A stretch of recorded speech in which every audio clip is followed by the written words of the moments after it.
ایک بزرگ کے پاس آدمی آیا، کہتے حضرت یہ جو حاکم وقت ہے نا، آپ کی بڑی بات مانگتا ہے، آئیں چلیں ذرا اس سے میرے لیے فلاں چیز مانگے۔ ان بزرگوں نے اسے سمجھایا کہ دیکھو بھائی، اس وقت تو حاکم کا دروازہ بھی بند ہو گیا ہوگا، رات کا وقت ہے، تو ہم کھلے دروازے کو چھوڑ کر بند دروازے کی طرف کیوں جائیں بھائی؟ اس نے کہا کیا مطلب؟ کہنے لگے کہ ایک رب کا در ہے جو کبھی بند ہی نہیں ہوتا، تو تم کیا چاہتے ہو میں کھلے دروازے کو چھوڑ کے بند دروازے کی طرف چلا جاؤں گا؟ تو جو اللہ تعالیٰ کی عظمتوں کو سمجھتے ہیں نا، پھر ان کو مانگنا بھی آتا ہے، وہ جانتے ہیں کہ کیسے مانگا جاتا ہے۔ اس لیے اللہ تعالیٰ نے فرمایا کہ اگر تمہیں میرے بارے میں معلومات کرنی ہو نا، تو ہر بندہ معلومات بھی نہیں دے سکتا۔ ارشاد فرمایا الرحمن فاسأل به خبیرا، دیکھو یہاں بھی سوال کا تذکرہ،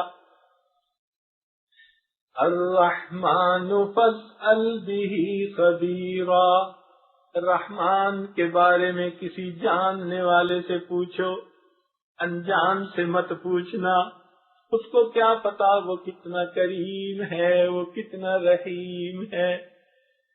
رحمان کے بارے میں پوچھنا چاہتے ہو، الرحمن فاسأل به خبیرا، میرے بندو وہ اتنا عظیم پروردگار ہے کہ اگر پوچھنا چاہتے ہو تو کسی سمجھدار سے بات کرنا، جاننے والے سے پوچھنا، وہ بتائے گا پروردگار کتنا کریم ہے، کتنا رحیم ہے۔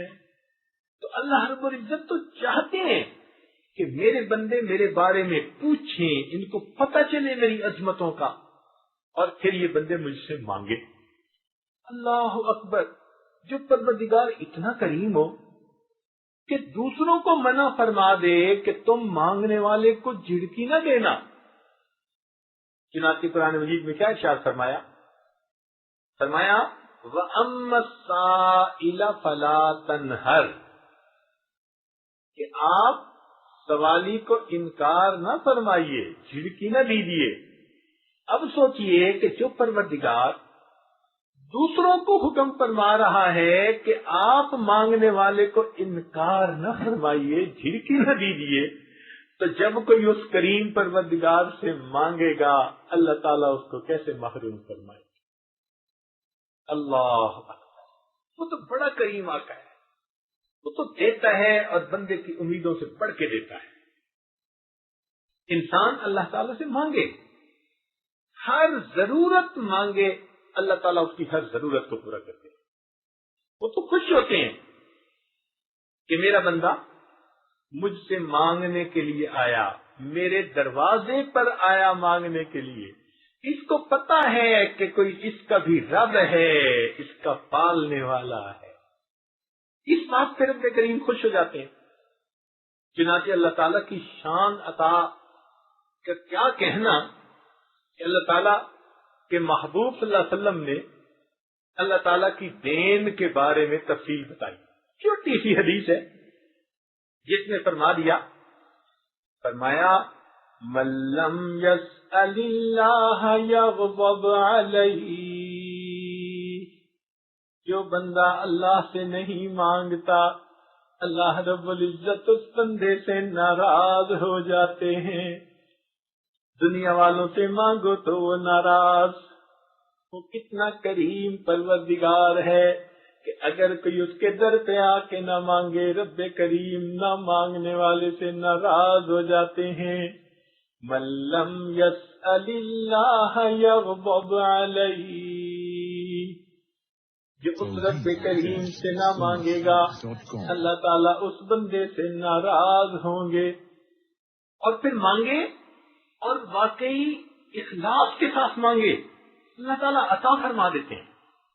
حتیٰ کہ اگر مقدر میں کوئی چیز دنیا میں نہیں بھی لکھی، اللہ تعالیٰ اس کو دنیا کی بجائے آخرت میں عطا فرما دیتے ہیں۔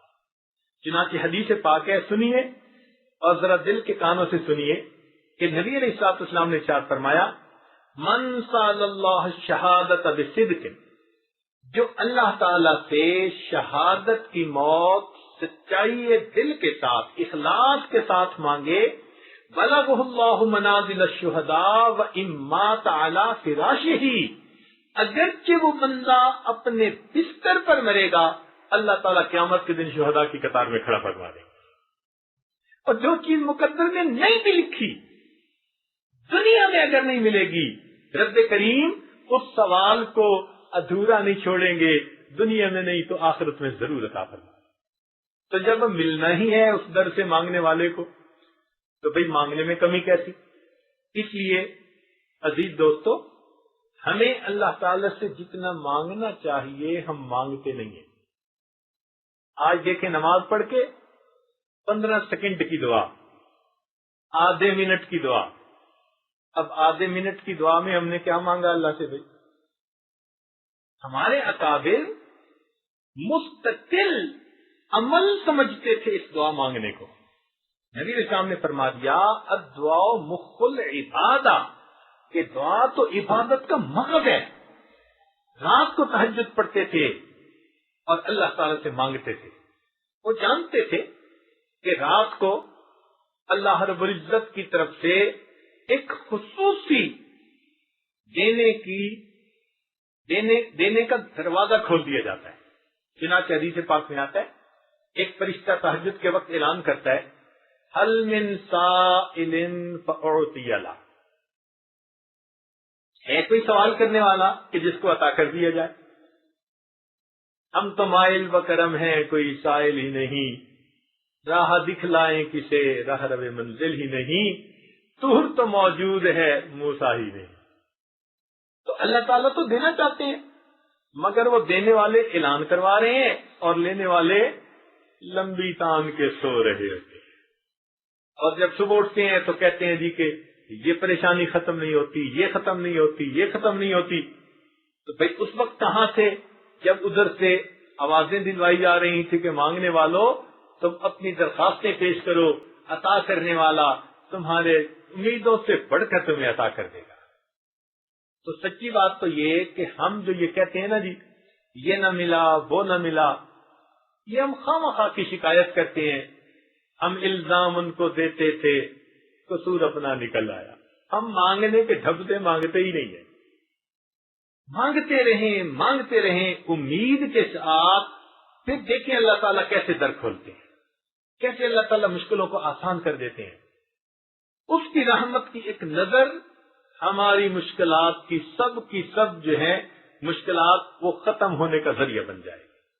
یہ خزاں کی فصل کیا ہے فقط ان کی چشم پوشی، یہ خزاں کی فصل کیا ہے فقط ان کی چشم پوشی، وہ اگر نگاہ کر دے تو ابھی بہار آ رہا۔ اللہ تعالیٰ کی رحمت کی نظر ہو جاتی ہے۔ مانگنا نہ چھوڑے بندہ، دن میں بھی مانگے، رات میں بھی مانگے، خوب مانگے۔ ہم تھوڑ دلے ہیں، 1 منٹ 2 منٹ دعا مانگ کے، اور دعا مانگنے کا انداز بھی آج کل ہمارا عجیب ہوتا ہے کہ جیسے افسر آتے ہیں نا دفتر میں تو اپنے ماتحتوں کو کام ذمہ لگا دیتا ہے، یہ کر دینا، یہ کر دینا، یہ کر دینا۔ ہماری دعا پہ ذرا غور کرنا، وہ بھی ایسی ہوتی ہے، اے اللہ میری بیٹی کا رشتہ ہو جائے، میرے بیٹے کو جاب مل جائے، میری بیوی کو صحت ہو جائے۔ ہم بھی گویا معاذ اللہ اپنے پروردگار کے ذمہ کام لگا رہے ہوتے ہیں۔ اس کو تو مانگنا نہیں کہتے، مانگنے کا انداز ہوتا ہے۔ آپ نے کبھی دیکھا ایک بندے کو جو فقیر ہوتا ہے، 1 روپے کا سوال کرنا ہوتا ہے، اس کے لیے اس نے پھٹے کپڑے پہنے ہوتے ہیں، اور جب ہاتھ اٹھاتا ہے پھیلاتا ہے تو ہاتھ بھی کانپ رہے ہوتے ہیں اور آواز بھی لرزائی ہوئی ہوتی ہے، اور ایسا مسکین بن کے وہ سوال کرتا ہے کہ جیسے اس سے بڑا محتاج تو کوئی ہے نہیں۔ وہ جس نے 1 روپیہ مانگنا ہو وہ بندے سے اتنا عاجزی سے مانگتا ہے، تو جس بندے نے اللہ رب العزت سے اللہ کو مانگنا ہو اور اس کی نعمتوں کو مانگنا ہو تو پھر ہمیں کتنی عاجزی سے مانگنا چاہیے۔ یہ مانگنا تو نبی علیہ الصلوۃ والسلام کو آتا تھا اور انہوں نے آگے امت کو سکھایا۔ حدیث پاک میں ہے کہ بدر کی رات نبی علیہ الصلوۃ والسلام نے سجدے میں سر ڈالا، ایسی دعا کی کہ آپ نے جب دعا فرمائی صدیق اکبر لانو کھڑے دیکھ رہے تھے، ان کا دل بھر آیا اور کہنے لگے اے اللہ کے محبوب آپ سر اٹھائیے، اللہ کی مدد یقیناً آ کے رہے گی۔ یہ مانگنا ہوا نا کہ دیکھنے والے کو ترس آ جائے اور دینے والے کو تو ترس آنا ہی ہے۔ مانگنے والے کا تو مزہ یہ کہ ایسے اس نے عاجزی سے مانگا کہ دیکھنے والے کو بھی ترس آ گیا۔ کبھی ہم نے ایسی دعا مانگی کہ ہم اتنی عاجزی سے مانگے کہ دیکھنے والے کو ترس آ جائے؟ اصل میں ہمیں مانگنا نہیں آتا، اس لیے اللہ تعالی کے در سے اپنی پریشانیوں کا حل مانگیے اور اللہ رب العزت کی نعمتوں سے فیض پائیے۔ ہمارا تو کام چل ہی اللہ تعالیٰ کی رحمت سے رہا ہے، قدم قدم پہ لمحہ لمحہ ہم اللہ تعالیٰ کی نعمتوں کے محتاج ہیں۔ لا الہ الا اللہ، لا الہ